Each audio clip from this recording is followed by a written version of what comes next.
The blonde hair and the red bikini. 150 countries around the world were captivated by that slow-motion run. What occurs, though, if an icon chooses to change her own narrative? The woman who personified America's beach vision has disappeared and resurfaced as a completely different person today. No extreme makeup, no bleached hair, and no skimpy attire. The change is striking. But what's the real story? That's the true tale. Pamela was the first child born on Canada's 100th birthday, having been born on July 1st, 1967. Later, she would think that was where it all began. A start that hinted at a life in the news. Her family had financial difficulties. Her parents, Barry, who was just 19 when they were married, and Carol, who was only 17, occasionally had to rely on welfare to provide for their kids. But despite the upcoming tremors of fame, Pamela and her brother Jerry forged an enduring friendship. We learned that Pamela was not the bombshell she was as a teenager. Because of her flexibility, she was known as Rubber Band, an athlete at Highlands Secondary School.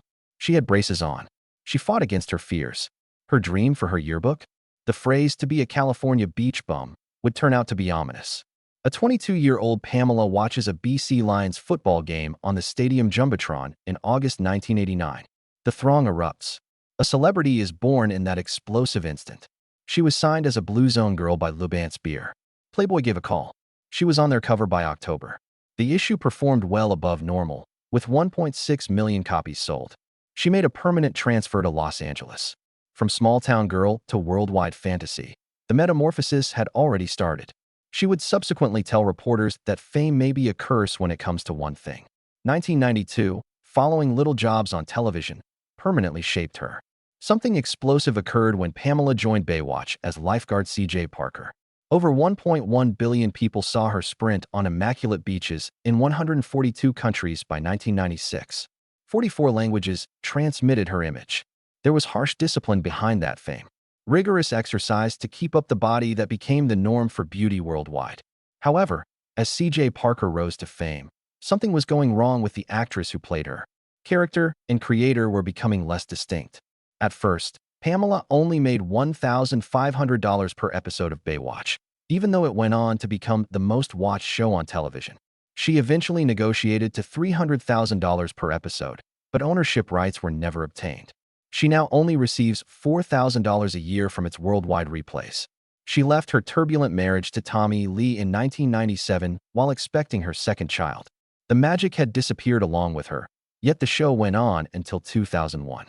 Fame had trapped her in a sexualized stereotype from which she was unable to break free. Years of depression ensued. She admitted in 2024 that sometimes it's more than a day. 1 month, 1 year. Hollywood didn't care about Pamela's identity outside of her looks. Despite her dedication, her cinematic endeavors, including Snapdragon, Raw Justice, and the $9 million Barbed Wire, were commercial failures.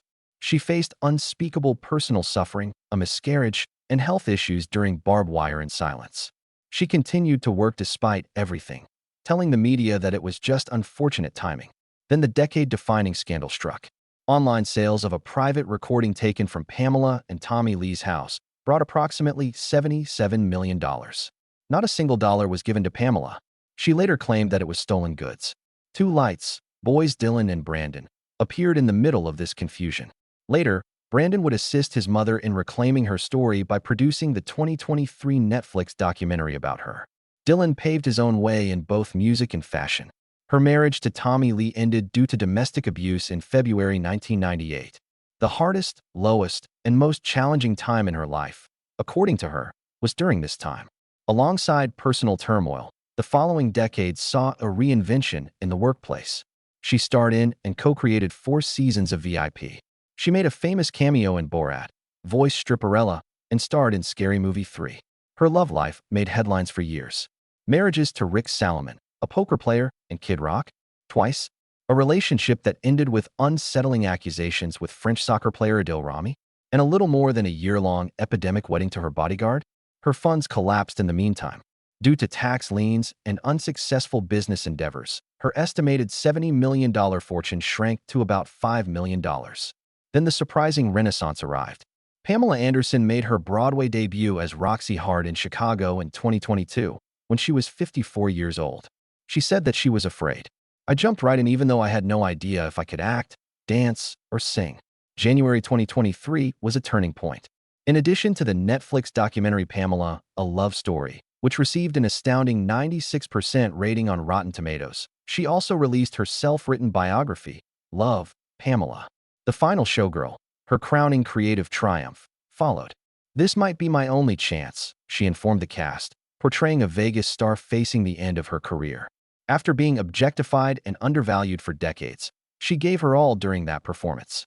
Beneath the golden hair, critics finally noticed a woman with extraordinary depth. Fans of Pamela Anderson changed today. The bleached hair and heavy makeup are gone. A woman who is at ease with her own beauty and is finally viewed on her own terms has taken their place. Pamela Anderson has at last discovered something more worthwhile than celebrity after decades in the spotlight. She has discovered who she is.